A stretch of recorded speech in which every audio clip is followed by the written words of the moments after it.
Hello, hello, hello, and welcome to another co-cast with me, RANGROO.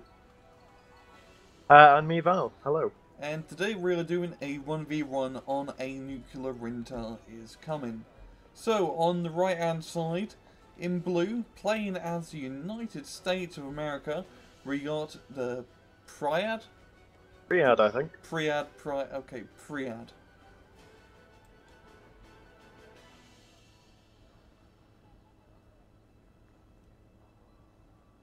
Yeah, so names aside, we have, over on the red side, we have What's a Meme, or more commonly known as George S. Patton, who you may know from such memes as Stream Sniping, and I'm Calling You Out, which I suppose are the same memes, but, you know, I don't discriminate. I like you know, the memes that we see from the Wargame subreddit there. You know, they can be a bit diverse, yeah. You just gotta appreciate them for what they are, right? Indeed, I and think. wow, this is a fast start. Fast start. So let's go really quick. So on the red side, we've got a K-52, some helis. We've got a set of BRDM-3s, OSA, and a T-80.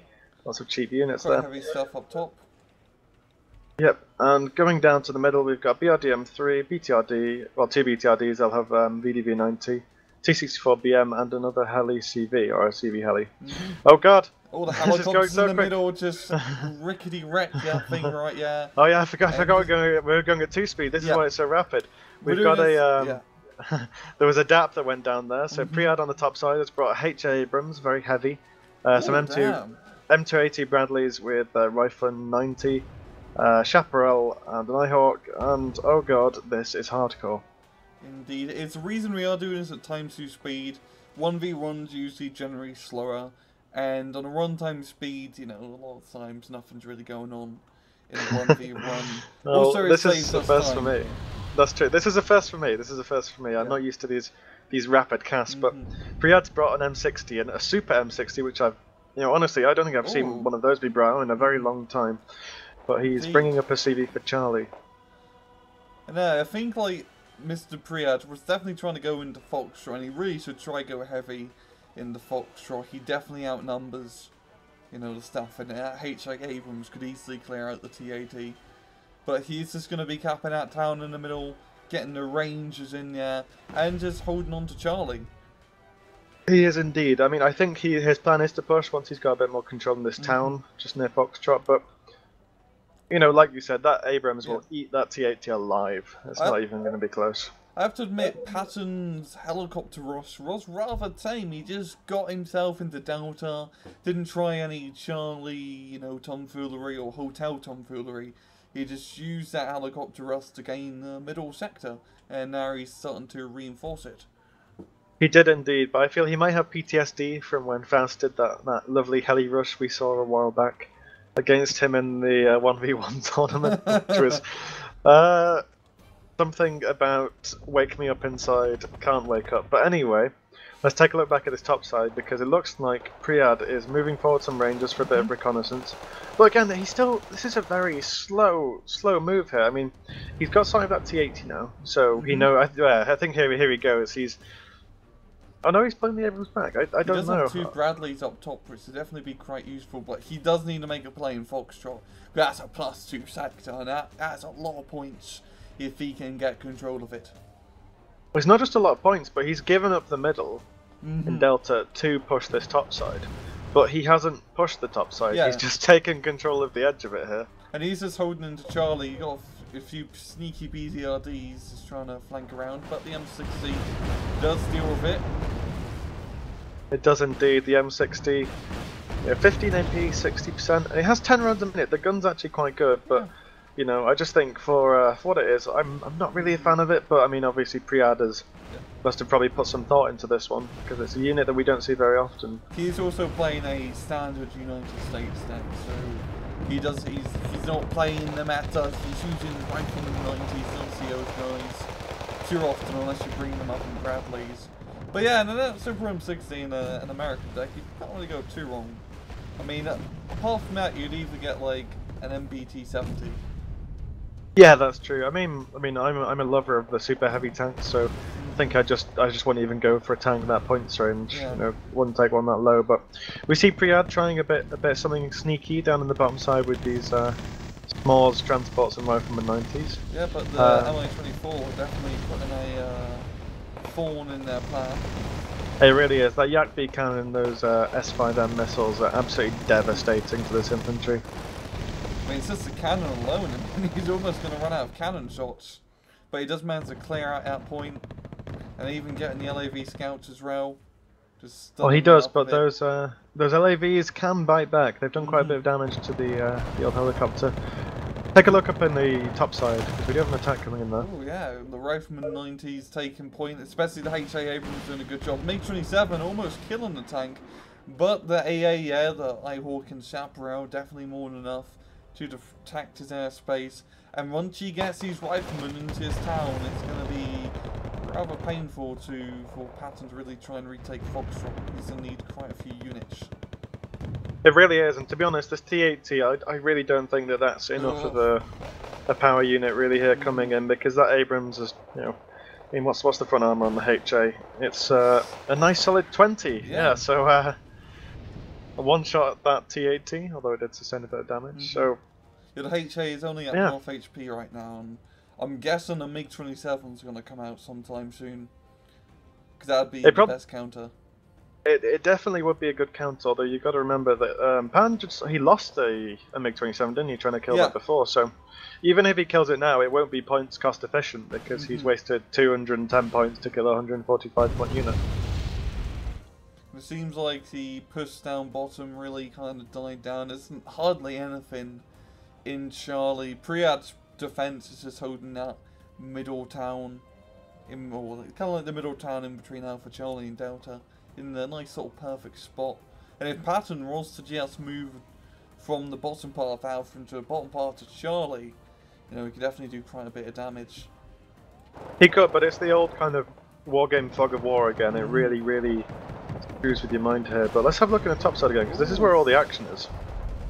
Lots of riflemen going at it, VDVs, Radorkas, but Patton, he just has the upper hand, more units in this sector, and riflemen aren't exactly the best, you know, standard infantry. You know, they got some Bradleys up top, you know, getting plucked away from the VDVs. And yeah, this push is not going around for Priad. This HA Abrams is still alive, but a little bit out of range. I personally, I mean, with Priad here, I think he might have had a better time just kind of making sure that he kept units in that town on the edge. Because if he kept behind some of those riflemen 90, he could have basically been able to defend that. Yeah, because he is bringing. He did, yeah. He is bringing in some. I believe there'll be smalls. Light infantry.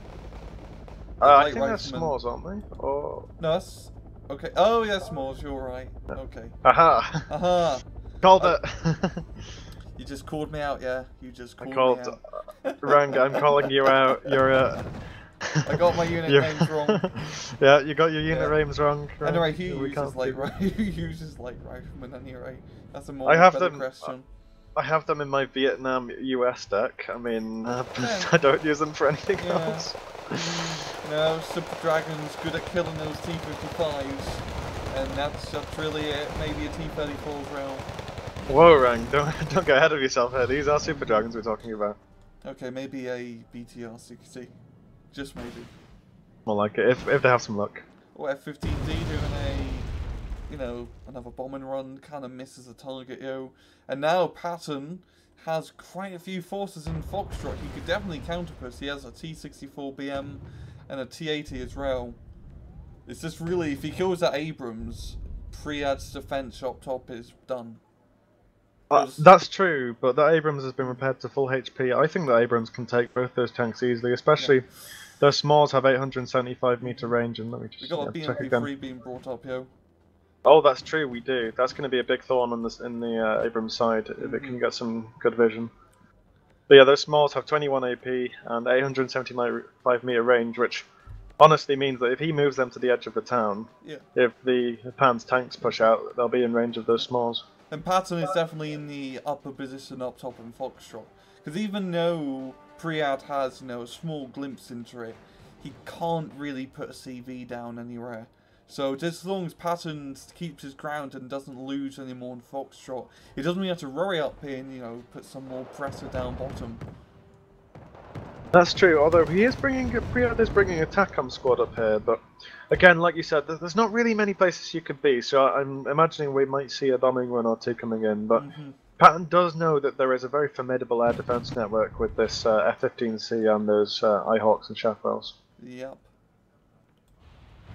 And down bottom, it's got a Trinity and a small landing behind the infantry in the bottom forest, and that's more now going for a little bit of a jog. Oh, that Cobra! Way too close. Damn. I mean, look at these Lav scouts though. Oh my god, just rolling in down past Delta, just drove straight down the road. No, they got BTR 90 Joe and MI24 also coming in. But down there, those guys were definitely going in for a bit of a sneaky run there.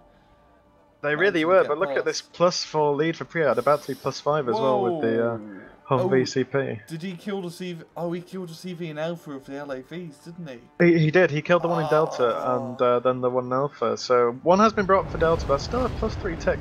And an F-15D Deagle not dropping its bombs and getting taken out by the AKM. And they got Russian Marines in the town, and there is a infantry CV in Foxtrot, but yeah, he's just going to get eaten up. Leo's Moshioka, Picotas, Su-24 doing the bombing run, managing to get out barely. Yeah, H. Abrams is still alive, but it is under the protection of the smoke. The BMP-3 getting close, aiming the VDV-90s. And the smart thing is, he is getting the HA out, kills the BMP-3, but he did lose his position in Foxtrot. He did, yeah. He's going to have to go for a full retreat there, unfortunately. Those VDB, once they hit that town, you know, you don't want your Abrams anywhere near there. Going to give Patton quite a bit of breathing room up top in Foxtrot now. Especially if he can just capture that town in between both sectors, he will be good as gold. That's true. He is doing quite a nice push through this forest area on the bottom here. And if he can get a nice flank up into Charlie, that could be really devastating for Priad. Because he has invested a lot in that top side, and I think Patton's come off better, to be honest. Yeah, indeed. Yeah, we do have a CV from Priad and Delta just trying to gain that sneaky +1 point. Patton not bringing up a CV. More focus on buying those units. No, now my 24D trying to flank around in the hotel. But it does get shot down. But he did spot the command infantry, which is definitely useful. It is definitely always useful, although it will be a bit of trouble trying to get there. Maybe he can fly a plane off the edge of the map and bring it round if he wants to go for a bombing run, but I feel that is a suicide mission. Oh yeah, because those Ihawks are pretty close to the edge of the map, so they can shoot anything. They are indeed, and the Priad as well, and we have to remember that Priad has been very, very hardcore about using his ASFs in a defensive role. Has a very good air network, especially I cannot stress enough how useful ASFs are in 1v1s, because you can use them to cover the entirety of the map. It just requires a bit of micro. You can indeed. These poor twin Hueys just getting in range of this reinforcing OSA. But Patton has got a CV in here, which means he will keep his 25-point lead, which I believe is enough for a win. It's a 5% difference to make it a draw. But yeah, Priad going for a push into Delta. The Cobras and LVTPs given the grenade fire and rocket fire support, but it's just not enough infantry, and as you can see, yeah, gonna get killed. They really are, and it's so difficult pushing across this open ground without like fire support superiority. Oh, MiG-25's going for the F-15s. Oh, that's going to take it out, 100%. Oh, and there goes the F-15. That's a expensive loss right here. That's a C-Vers, and that's... That is, but speaking of expensive loss, that MiG-29M, or sorry, MiG-24M, I believe it was, just got taken down as it was going over hotel, which was very unfortunate. Oh, BRDM-3 trying to make a break for it, but gets annihilated from that H.A. Abrams, which is still the sole surviving reason why Priad is holding the hotel. He is, yeah, because he doesn't really have much else. He's got a CEV and some AA, which really isn't enough. I mean, that H.A. Abrams is just definitely carrying that top side. Also the CEV helping out. Just That's true. Poking a ray at the VDVs and BTRs. I mean, while we were looking up there, though, we missed Priad's Rangers came straight through and managed to kill off Patton's CV, so he'll have to bring a replacement there. Although I think he does have a small, that's true. He's had that there for a while, but I think he's just been trying to see the CV. He probably thinks it's in this forested area just north of where the CV is in Alpha at the moment. I mean, you could get close to command infantry and rack him, because those smalls are great anti-infantry weapons. That's true, but I think Patton's seen it. He's bringing this BM back, and I don't think there'd be any other reason for him to do that unless he'd seen the infantry. Yeah, Delta, Patton bringing up some more reinforcements. He is bringing up reinforcements, and M coming in, going straight for that CV. And that's definitely a good choice.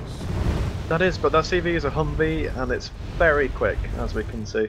Doubly quick, because we're at speed 2 as well, so it's super fast. I also want to point out that Priad is now in the lead, because he's pretty much just been vampiring off those Delta points. There's tasty Delta points. Yeah, and now he's definitely going to win if this continues, so really Patton, he needs to get a CV into Delta, because that will stop his point bleed. Well, I mean, the thing about Delta, though, is that it won't win him the game. He needs more than just Delta. I think he needs to go and attack either up in Hotel or down into Charlie. He could do a nice hook, but that CS and those Rangers have just eliminated pretty much any last chance of his infantry that was down there doing anything. And the MIP Abrams being brought into. Priad doing a very good infantry push into Delta, just putting on the press here, just completely moving through. Very nice spread of his units. And yeah, he's pretty much going to have Delta under his control.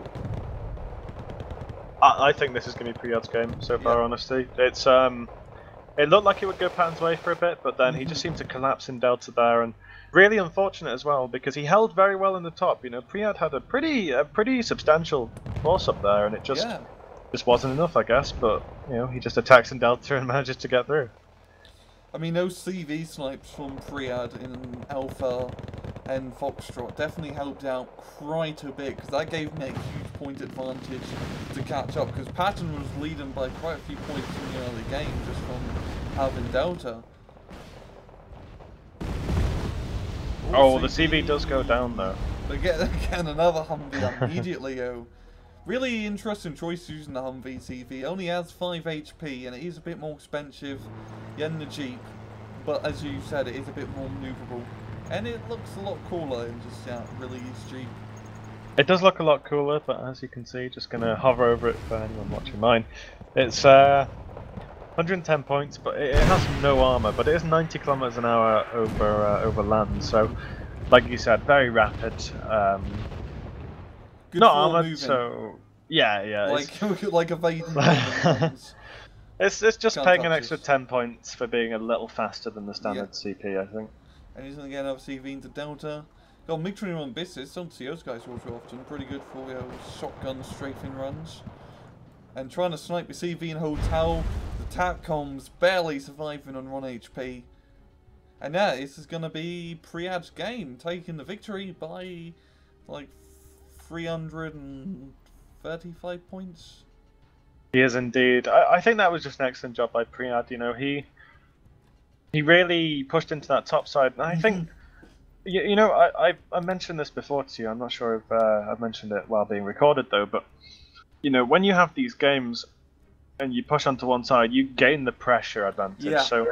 By Priad pushing with that big HA with all that infantry, Patton had to respond. He had to bring in BMs. He had to bring in all this other stuff. BMP3s, VDV loads of units. He had to bring a load of stuff right to that top side, and that's all well and good. But not only do you have to send your points there to stem like the overwhelming pressure from Priad, but you also lose focus of the rest of the map. Like there was a point there when Priad's 2-pointer on the other side. Was it Charlie? I think, but Alpha. Alpha.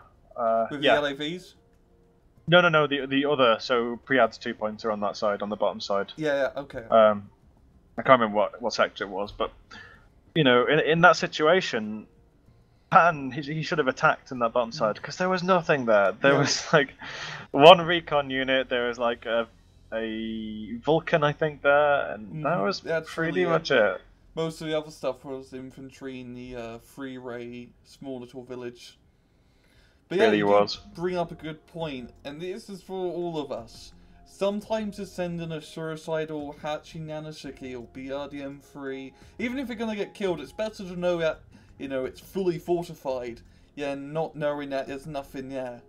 Because those pushes, those flanks, even with a small force, you can do quite a bit of damage, even if it doesn't last you the entire match. Just neutralizing that zone for a little bit can prove to be quite useful. It definitely can, and I mean, obviously this is pretty difficult to do, but yeah, if it's nice and early in the game, you can often, you know, because once someone deploys their units, there's kind of a bit of a gap before they can deploy any more units, because they have to save up the points, assuming they've not saved points from the start of the game, and then call them in. So you're going to have probably about, well, let's say 7 points every 5. Yeah, so it'll be, let's say they're going to bring in like 2 squads of Jaegers. Yeah. Right, that's 10 points. So that's what, like 15 seconds you've got to wait basically. So especially considering that the spawn points on this map are at the back of the spawn sectors, that means that the gap between the initial forces coming to attack you and the reinforcements, i.e. the Jaegers in this example, is going to be probably about 35-40 seconds. Yeah. And that doesn't sound too much, but what that means is that you can kind of ascertain, if you can see what your enemy is bringing to you, you can count up the point value, and these guys started off with 1,000 points. So, you know, you knock out 100 for the original CV, you knock out 75 for the fob, if they're using a fob, I think it is. And 75. Then, yeah, so you've got to, it's not easy to do, especially when you're under a lot of pressure trying to micro units, but if you can try and just get a glimpse and see how many points the enemy's investing in one side, you can pretty accurately assume how much they have on the other side. Because if they've sent like Priad did, if they've sent like a Jaeger squad or Rifleman squad, and... well, I was going to say the example from this game, if Priad sends an M1A1 HA Abrams, it's 145 points, an Ihawk, which I think is 70. Yep, and a Chaparral, which is like 80. I think that's 70 for the upgraded Chap, something like that. You know, he's got loads of infantry there and all this other stuff. You've got to realise that the other side of the map is much less defended. So attack. Yeah. I mean, even if it's like you said, even if it's just throwing away a recon unit to get that peace of mind, you know, you've just got to. You've got 2 options. You can either counter the enemy's push, or try and push on your own on the other side. And the second that you start playing reactively, the second that you start reacting to the enemy pushing you, yeah, you've already lost, really. I mean, obviously, it's not always the case, but if you're playing against a really good player, you know, who both of these guys are, they're really fantastic players. As much as Patton will joke at me for saying that, they're really good. So they both, you know, once one of them gets a lead, it's very hard for the other one to come back. And we did see a bit of a comeback this game because Patton was ahead, but you know, I think Priad just did a fantastic job with that big attack, and he did it with a United States deck. Yeah, he did. That's not matter, and he did it. That's a pretty bloody good job. Like, Rifleman 90 aren't exactly the best like infantry unit, and he still pulled it off. So I'm gonna give him props for that. Definitely. Rifleman 90 are kind of terrible. Yeah, you just buy Rifleman 90 because Big Brother, the Bradley, is a lot of fun to use. Definitely. Yeah, and I think we should leave it at that. I'm RANGROO. I think so too. And I'm Valh. And as usual, please just take it easy. Thanks for watching.